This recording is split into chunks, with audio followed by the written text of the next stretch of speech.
ఇందులో ఏదో తప్పుంది.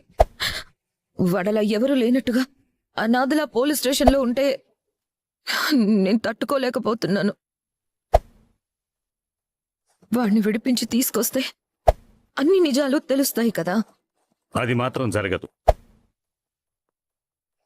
వాడికి ఎంత పెద్ద బాధ్యత అప్పగించానో నీకు అర్థమవుతుందా? కానీ అదేమీ పట్టించుకోకుండా స్వార్థంగా ఆలోచించి ఈ ఇంట్లోని మనుషుల భవిష్యత్తుతో ఆడుకున్నాడు. అలాంటి వాణ్ణి ఎట్టి పరిస్థితుల్లో క్షమించను, బయటికి తీసుకురాను. కనీసం నా మొహం చూసైనా వాణ్ణి క్షమించు నాన్న. నీ మొహం చూస్తే అసలు క్షమించాలనే అనిపించదు. అమ్మా! అవునే, అమ్మనే చెప్తున్నాను. తల్లిగా వాణ్ణి నువ్వు దారిలో పెట్టాల్సింది పోయి అడ్డదారులు తొక్కుతూ ఉంటే చూస్తూ ఊరుకున్నావు. ఇప్పుడు వాడితో పాటు ఈ ఇంటి పరువును కూడా గంగలో కలిపేశాడు. అలాంటి వాణ్ణి ఎలా క్షమించమంటావు? మేము విడిపించడం కాదు కదా, ఈ ఇంట్లో ఎవరైనా వాణ్ణి విడిపించడానికి ప్రయత్నిస్తే ముందు అడ్డుపడేది మేమే.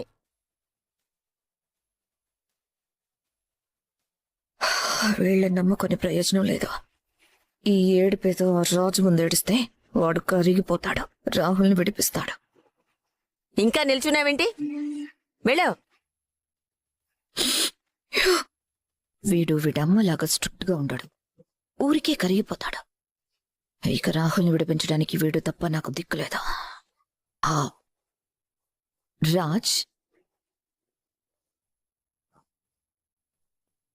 ఏంట్రా, కనీసం ఏంటని కూడా అడగవా? ఈ ఇంట్లో ఏంటి అని అడగకుండానే అందరి జాతకాలు చెప్పగల సమర్థురాలు కదా అత్త. అదేదో నువ్వే చెప్పు. రాజ్, రాహుల్ ఈ తప్పు చేసుండడ్రా. నువ్వు బలంగా నమ్ముతున్నావా అత్త? అవునరా. అయితే కోర్టుకెళ్ళి సాక్ష్యం చెప్పు, వాళ్లే నిర్దోషిగా విడుదల చేస్తారు. నా సాక్ష్యం చెల్లదు కదా. ఏ తల్లైనా అలాగే చెప్తుంది అంటారు. మరి నేను మాత్రం ఏం చేయగలనత్త? నువ్వు తలుచుకుంటే వానికి ఎలాగైనా విడిపించగలవురా. నా సాక్ష్యం కూడా చెల్లదత్త. ఏ బంధువైనా ఇలాగే చెప్తాడంటారు. రాహుల్ నిర్దోషం నువ్వు నమ్ముతున్నావు కదా? 100% రా, 1000% నమ్ముతున్నాను. అయితే కోర్టు కూడా నిర్దోషులకు శిక్ష వేయదు, వాణ్ణి నిర్దోషిగా విడుదల చేస్తారు. అది కాదు, ఇలా చీకట్లో బాణం వేసి ఉండలేము కదా. నా దశలే తల్లి ప్రాణం. కడుపు తిప్పి కుదురుగా ఉండనివ్వడం లేదు. కన్నపేగు మెలతిరిగిపోతుంది, మాతృ హృదయం తల్లడిల్లిపోతుంది. నా వైపు నుంచి కూడా కొంచెం ఆలోచించి రాహుల్ని విడిపించడానికి ఏదైనా మార్గం ఉంటే చూడరా.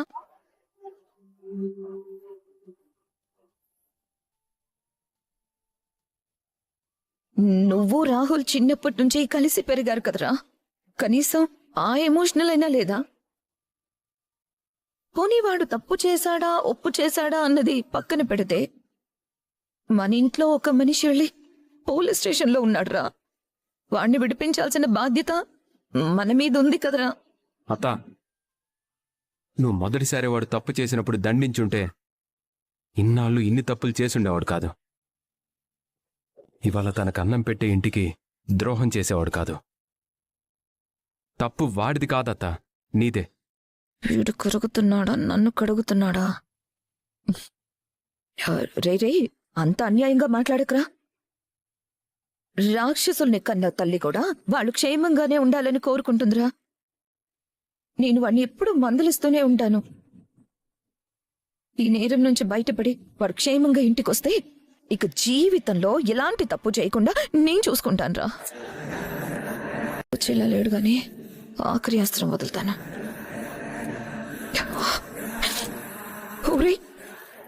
నా గురించి కాదు, వాడి గురించి కాదు, పాపం స్వప్న మొహం చూసైనా విడిచిపెట్టమని చెప్పురా. అమ్మయ్యా, ఈ మాత్రం పనిచేసింది. అత్తా, ఏంటి? లోపల వేసిన అస్త్రాలన్నీ విఫలమయ్యాయని బయటికొచ్చి చివరి బాణం వేస్తున్నట్టున్నావు. అందరూ మీ అంత కఠినంగా ఉంటారా వదినా? రాజే నిర్ణయం తీసుకున్నా ఈ ఇంట్లో ఎవరు బాధపడకూడదని కోరుకుంటాడు. అంటే నా కొడుకులాంటి మంచి మనసు ఈ ఇంట్లో ఎవరికీ లేదా? ఉంటే నా కొడుకును విడిపించడానికి ఒప్పుకునేవాళ్ళు కదా. అలాగా, ఇప్పుడు నా కొడుకు మనసు మంచిదని గుర్తించావు. అదే నేరం నీ కొడుకు నా కొడుకు మీద తోసినప్పుడు నువ్వేం మాట్లాడావో మర్చిపోయేవా రుద్రాణి? నా కొడుకుని పోలీసులు అరెస్ట్ చేసే వరకు వీణ్ణి నిందిస్తూనే ఉన్నావు కదా. కనీసం మేనల్లుడని జాలి చూపించావా? ఇప్పుడొచ్చి వీణ్ణి సాయం అడగడానికి నీకు సిగ్గనిపించడం లేదా? వదినా, అసలు ఏ మొహం పెట్టుకుని వాడి దగ్గరకొచ్చావు? తప్పు చేసిన ఒక నేరస్తుడిని విడిపించమని ఇక్కడికొచ్చి బ్రతిమాలుతున్నావేంటి? ఈ ఇంటి ఉప్పు తిన్న విశ్వాసం ఉంటే నీ కొడుకు ఇంత నమ్మకద్రోహం చేసేవాడా? మావయ్య గారు నా కొడుకుని కంపెనీ బాధ్యతల నుంచి తప్పించి ఆ స్థానంలో నీ కొడుకుని కూర్చోబెడితే ఎంత నమ్మకంగా పనిచేయాలి? ఎంత బాధ్యతగా కంపెనీని నడపాలి? అడగడానికి ఎవరూ లేరు కదా అని అడ్డదారులు తొక్కితే ఇదే శాస్తి పట్టుద్ది. వదినా, ఛాన్స్ దొరికింది కదా అని నా మీద రివెంజ్ తీర్చుకోవాలనుకుంటున్నావా? ఒకవేళ నీ కొడుకే తప్పు చేసి అరెస్ట్ అయితే ఇలాగే మాట్లాడతావా? అసలు నా కొడుకు తప్పే చేయడు. వాడి ఆస్తిని దర్జాగా అనుభవించే హక్కు వాడుకున్నప్పుడు నీ కొడుకులాగా దొంగదారిన వెళ్లి సెపరేటుగా సంపాదించుకోవాల్సిన అవసరం వాడికేంటి? నీకింకొక విషయం గుర్తు చేయాల్సిన అవసరం వచ్చింది. మాయ అనే అమ్మాయికి నా కొడుక్కి సంబంధం ఉందని భ్రమపడిన రోజు నేను వాణ్ణి కంపెనీ బాధ్యతల నుంచి తప్పుకోమన్నాను. నా కన్న కొడుకైనా సరే క్షమించకుండా ఇంట్లోంచి వెళ్ళిపోమని శాసించాను. నా కొడుకు ఏ తప్పు చేయలేదని నిర్దోషిత్వాన్ని నిరూపించుకుని కడిగిన ముత్యంలా నా ఎదురుకుండా నిలబడ్డాడు. వాణ్ణే క్షమించలేదు, నీ కొడుకునెలా క్షమిస్తాను? తిన్నింటి వాసాలు లెక్కపెట్టే ఇంటి దొంగలకు శిక్ష పడితేనే గుణపాఠం వస్తుంది. వదినా, రాహుల్ ఈ ఇంట్లో పుట్టి పెరిగినవాడు. కనీసం ఆ ప్రేమతోనైనా వాడి మీద జాలి చూపించచ్చు కదా. నాకు జాలి లేదు, నాకు దయా దాక్షిణ్యాలు లేవు. అయితే ఏమంటావ్? నా కొడుకు నీ మాయమాటలకి కరిగిపోతాడని ఇక్కడికొచ్చి మొసలి కన్నీళ్లు కార్చకో. అనుక్షణం నేను నిన్ను గమనిస్తూనే ఉంటాను. రేయ్ రారా, రా. ఇవాళ నీది పై చేయిగా ఉందని నన్ను నా కొడుకుని పూచికుప్పుల కింద తీసి పడేస్తావా? ఈ ఇల్లు ముక్కలైపోయి ఇంత పెద్ద సంసారం చెల్లా చెదురైపోయి ఎవరి బ్రతుకు వాళ్ళు బ్రతికే రోజు నేను తీసుకొస్తా. నీ వినాశం అంతా కళ్ళారా చూసిగా నీ నిద్రపోను.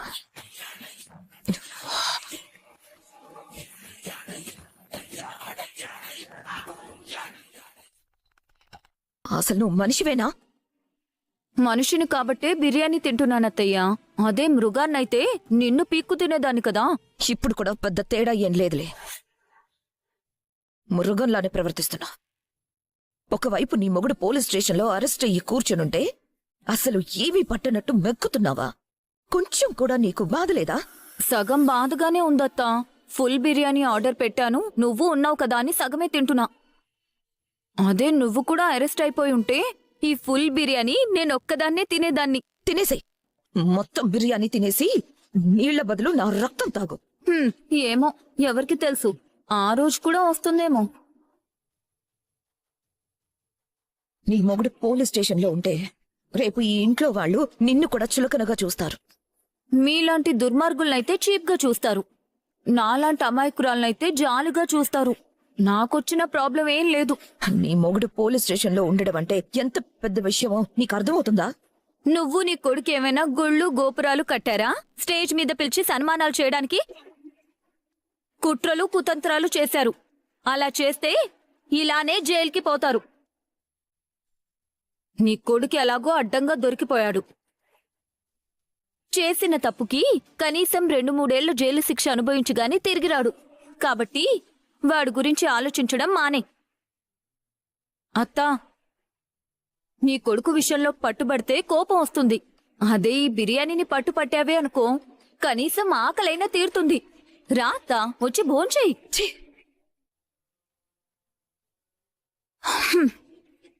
అమ్మయ్యా, పిలిస్తే ఎక్కడ సిగ్గు లేకుండా వచ్చేస్తుందోనని కంగారు పడ్డాను. ఇప్పుడు మొత్తం బిర్యానీ నేనే తినేయొచ్చు. మళ్ళీ వస్తున్నారేంటి? ఇంట్లో ఏం జరుగుతోంది?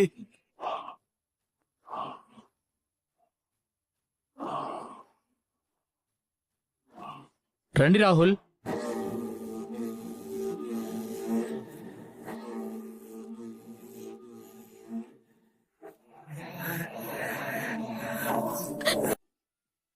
రాహుల్,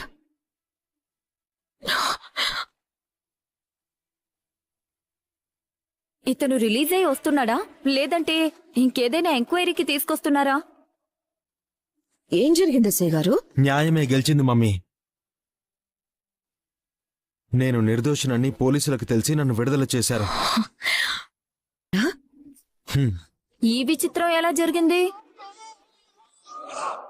ఏం మాయ చేశాడు? ఎంతకు బేరం కుదుర్చుకుని బయటపడ్డాడు? అలాంటిదేం లేదమ్మా. మీ కంపెనీ పేరు యూజ్ చేసుకుని రాహుల్ పేరు వాడుకొని బయట వాళ్ళెవరో ఈ ఫ్రాడ్ చేస్తున్నారు. రాత్రే వాళ్ళని ట్రేస్ చేసి పట్టుకున్నాం.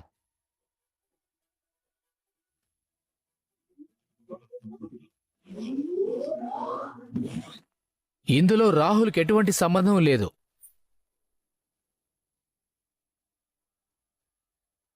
ఐఎమ్ సారీ, రాంగ్ ఇన్ఫర్మేషన్తో మీ ఫ్యామిలీని ఇబ్బంది పెట్టాం. వస్తాం రాహుల్. వస్తాం సార్, పదండి.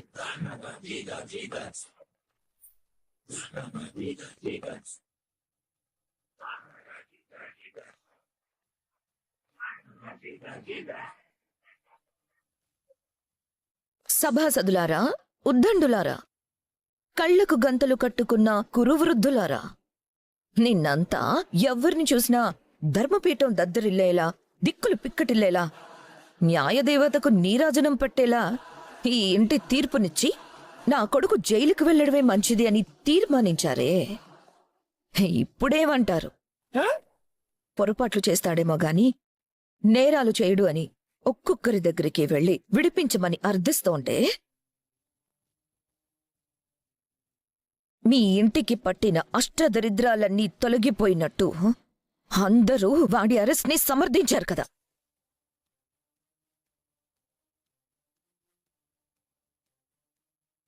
తండ్రిగారు, పిల్లలకి పితామహుడుగారు, వంశం కోసం వయసంతా దారపోసి వయోభారంతో కృంగిపోతూ కూడా పరువు, ప్రతిష్ట, నీతి, న్యాయమంటూ అభయహస్తం బదులు మొండి చెయ్యి చూపించిన నాయనగారు,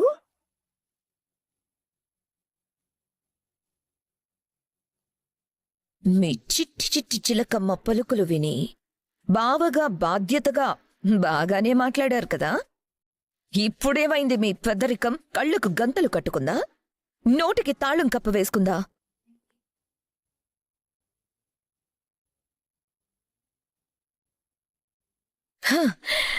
అమ్మా ఆది పరాశక్తి, జగజ్జనని, అఖిల జగాలకు అమ్మవి నీవే అన్నట్టు మదర్ ఇండియా లెవెల్లో మాకు పిల్లల పెంపకము, దాని పర్యావసానాల గురించి బాగానే పాఠాలు చెప్పారే. నా కొడుకుని కటకటాల రుద్రయ్యలా చూడాలనుకున్న మీ ఆశ అడుగంటిపోయినందుకు అవాక్కై కూర్చున్నావా?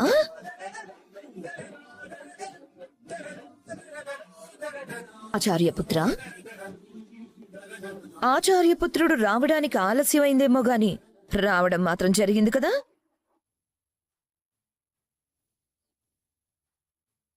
నీతో కలిసి పెరిగినవాడు మీ అత్త కొడుకు నిర్దోషినాయన విడిపించమని కొంగు చాచి అర్థిస్తే 4 మంచి వాక్యాలు 10 పరుష పదాలు నా కొంగులో పడేసి చేతులు దులుపుకొని తల్లితో పాటు తరలి వెళ్ళిపోయావే. ఇప్పుడు చెప్పండి, ఆ నీతి సూత్రాలు, ఆ సుభాషితాలు, ఆ సూక్తి ముక్తావళి ఇప్పుడు చెప్పండి. ఓ పాపా, పతివ్రతా శిరోమణి, నీలో ఎన్ని అభ్యుదయ భావాలున్నాయి తల్లి. భర్త నేరస్తుడని రుజువు కాకముందే ఆ ముద్ర వేసి పతిదేవుడి పదసన్నిధి కన్నా ఆస్తులు, అంతస్తులు, నిజాయితీ మాత్రమే ముఖ్యమని పరుల పంచన చేరి చింత లేకుండా చికెన్ బిర్యానీ తిన్నావే ఆహా నీ పాతివ్రత్యం చూసి బహుముచ్చటేసిందంటే నమ్ము. పక్కలో పాములా, మేకవన్నె పులిలా, గోముఖ వ్యాఘ్రంలా, వయోముఖ విషకుంభంలా పక్కనే ఉంటూ ఎప్పుడు వెన్నుపోటు పొడుస్తావో మేమే ఊహించలేం కదా. ఛే!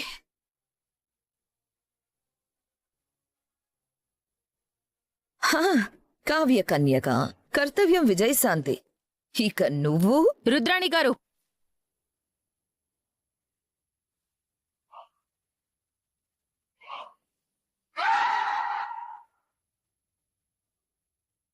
ఇంతసేపు ఏకపాత్రాభినయం చేసి గుక్క తిప్పుకోకుండా ఇంటిల్లిపాదిని ఎండగట్టి అలసిపోయుంటారు.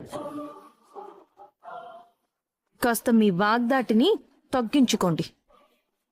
ఇల్లు అలకగానే పండగ కాదు, మీ కొడుకు ఇంటికి తిరిగొచ్చినంత మాత్రాన్న నిర్దోషి అని కాదు.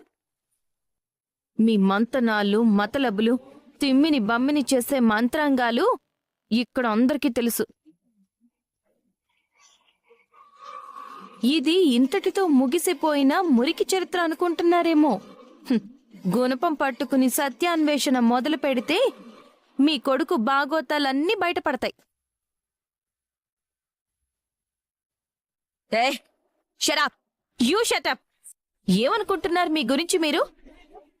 నా భర్తని, అత్తని, ఈ ఇంటి పెద్దల్ని, పెద్దరికాన్ని ఏ కరువు పెట్టి మరీ విమర్శిస్తున్నారేంటి? పోలీసులు వదిలేసినంత మాత్రాన దోషి నిర్దోషిగా మారడు.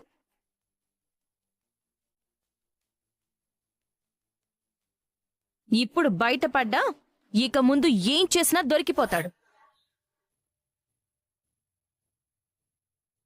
నిన్న దొరికిన సాక్ష్యాలు ఈ రోజుకు ఎందుకు రంగు మార్చుకున్నాయో, ఇతని బదులు వాడెవడో ఎందుకు దొరికిపోయాడో, అసలు ఆ దొంగ బంగారం కేసులో మా ఆయన్ని ఎందుకు ఇరికించాలని చూశారో ఒక్కొక్కటి బయటికి తీస్తాను. ముందుంది ముసళ్ల పండగ. మీ కొడుకును తీసుకుని ఇక్కడి నుంచి వెళ్ళిపోండి.